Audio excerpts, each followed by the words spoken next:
even meet you then, but from the time I saw you and just how you were, because a lot of people don't understand that transparency always creates longevity. You know what I'm saying? The whole like just being very Who see you through. are. Yeah, who you are exactly. You know what I'm saying? And so when I saw you act a certain way then, and then remain that same, have that same energy, shit, I had to respect.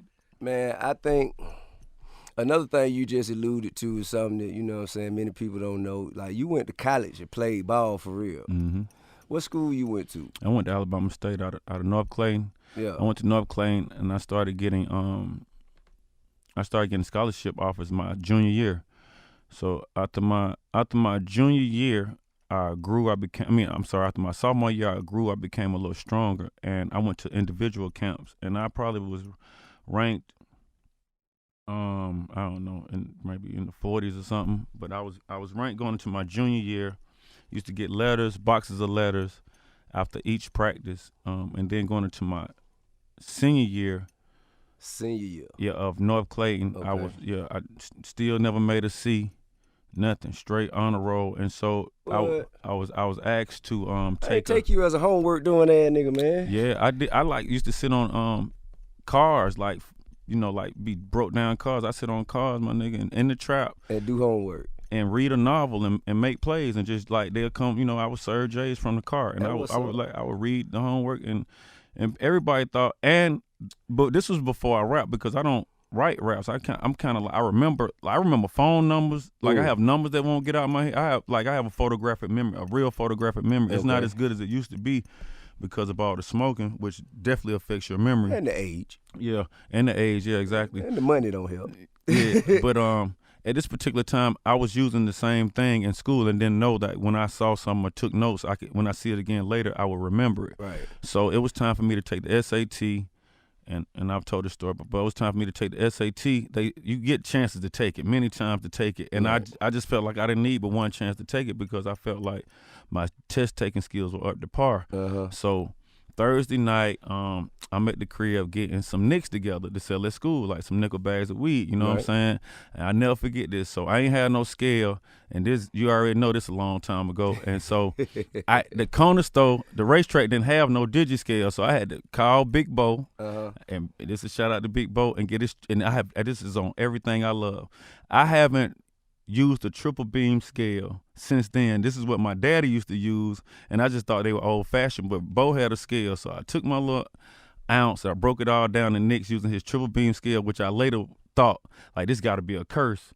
This scale, I tried to blame the scale. So my mama say, "You gonna take all them sacks to school tomorrow?" I'm like, "Yeah, it's Friday. I'm gonna get off all these cool." She like, "You sure, Ty?"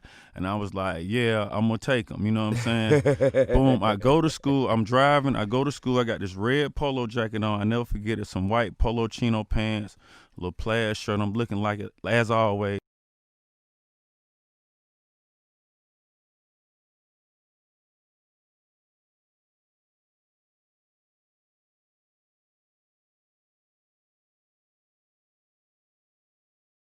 I make a couple plays before school start, and boom, I go to class and know my day get to going, and right before lunch, these people come to my classroom and they tell me they need to talk to me for a minute. Boom, so I got my jacket on the back of the chair.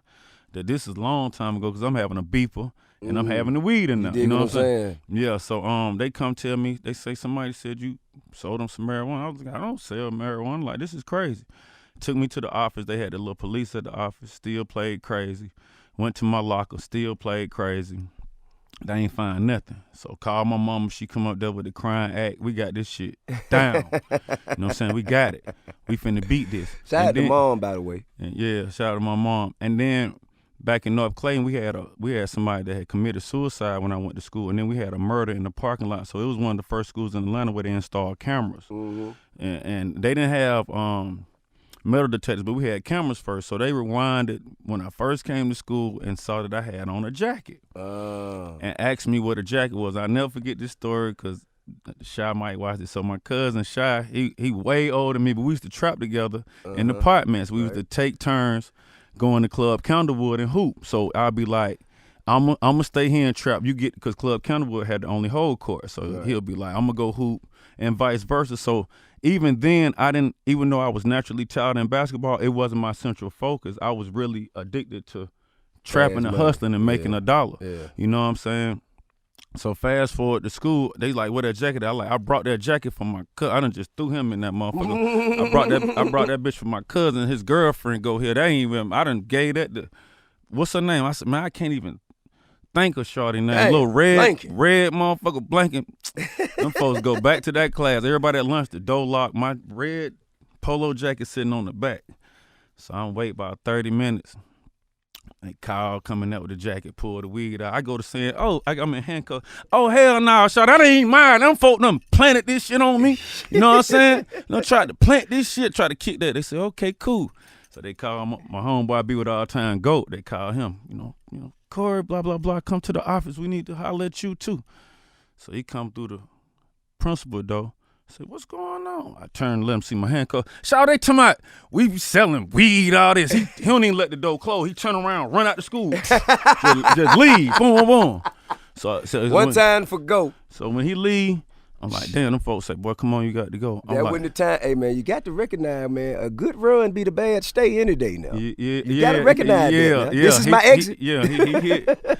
So SAT was that Saturday, and this was a Friday, and I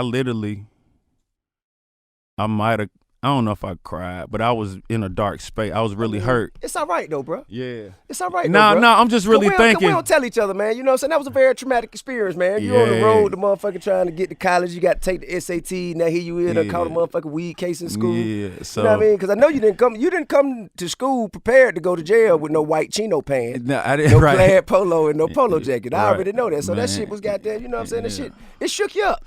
Yeah, so that was when I can honestly tell younger guys who get arrested earlier that, like, and this is crazy, I'd rather get locked up back then than now. Like, I see 12, I be like, you got it, bro. Like, I'm not going, like, I'm cool on that, you know what I'm saying? And so that single moment in my life really changed my trajectory as far as, I obviously got out on Monday. Mr. SAT had to lie to the coaches who were interested in me for as long as I could because it wasn't social, it wasn't IG, it wasn't none of that where they could find out it happened. So I'm just, how you felt about the test? I'm like, I know I did good, but like it didn't. You hadn't took the test yet. I couldn't take it, and so that So when did you get to take it? That killed me. I ended up taking it the summer before the black up. So HBCU schools started calling. All right. Alabama State is in Montgomery. It's exactly 2 hours away. 85 South. You don't got to make no turns. You just go. But at this time, past Shannon Mall, and you'll be there in 2 hours. You know what I'm saying? Right. So I'm already hustling. I got a expedition with TVs in it, and I'm like, shit. So they gave me a full ride. Right. And when I go there, another traumatic. And this is when I didn't care about basketball again. I go to the school. And the coaches who told me, like, they were so like, we love you, we got a position for you, blah, blah, blah. As soon as I get to campus, they get fired. Damn. And then when the new coaches come in, they bring their own players, and I lost the love for basketball at that particular time as far as playing. And then I just wanted to do something else, and this is where I am right now. But did you know at that time you wanted to rap?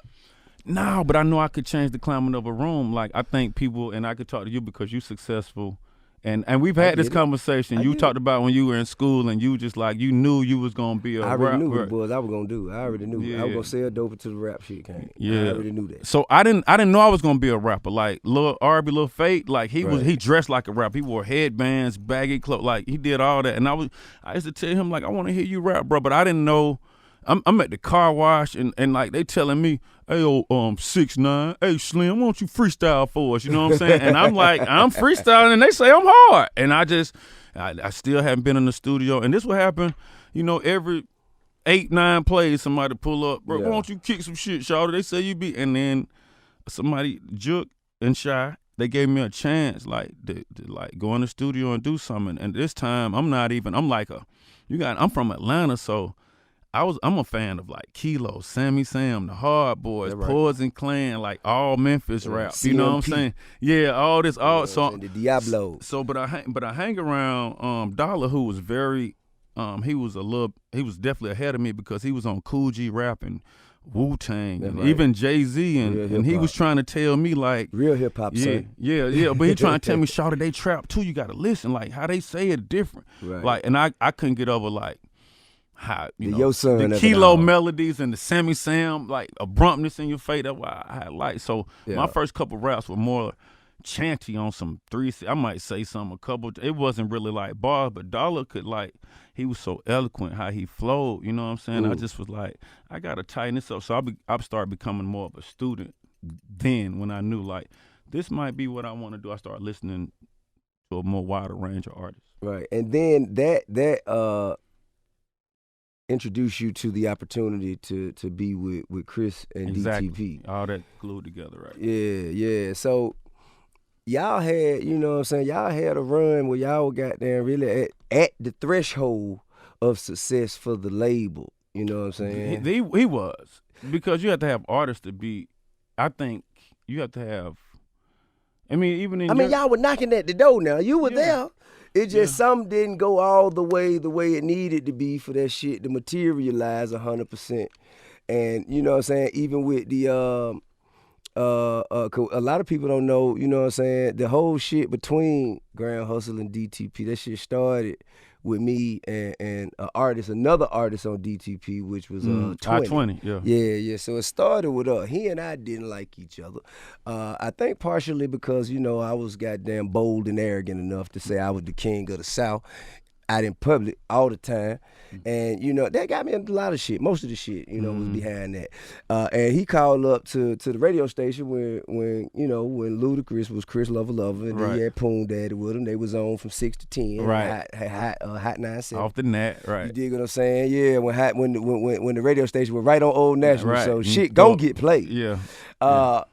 And you know what I'm saying, he called up there and he said, man, who this nigga talking about he the king of the South? Man, you better tell him this, that, and other, da, da, da. And I heard it and I'm like, oh, okay. Mm-hmm. So I called up there. I said, hey, y'all, so whoever this is, I don't know who he is. And then Poom like, yo, this is it's 20 from, you know, from DTP, he from East Side. He with Chris and them. I said, all right, well, whoever it is, whatever it is, man, how about this? Tell him come on here, man. Y'all let him spit it vert. I'm going to spit mine. We let the caller decide. Then if they decide that I'm the king, then he'll run off into the night forevermore to be heard from again. And, you know what I'm saying? And so, and at first, everybody on my side in the studio with me was like, man, no, don't do that. Give me a homeboy. Why is you going? I said, man, yea, though I walk through the valley of the shadow of death, I should fear no evil. So we did it, and I will admit, you know what I'm saying, Poon and Chris, they played it fair, you know what I'm saying, it was unanimous. You know what I'm saying, I came away with the victory. And but from that point forward, it was smoke. It was salt, you know what I'm saying? Like, you know, I always knew that Cud didn't really like it. He wasn't fucking with me. And I always knew that when y'all was, you know what I'm saying, having y'all camaraderie moments,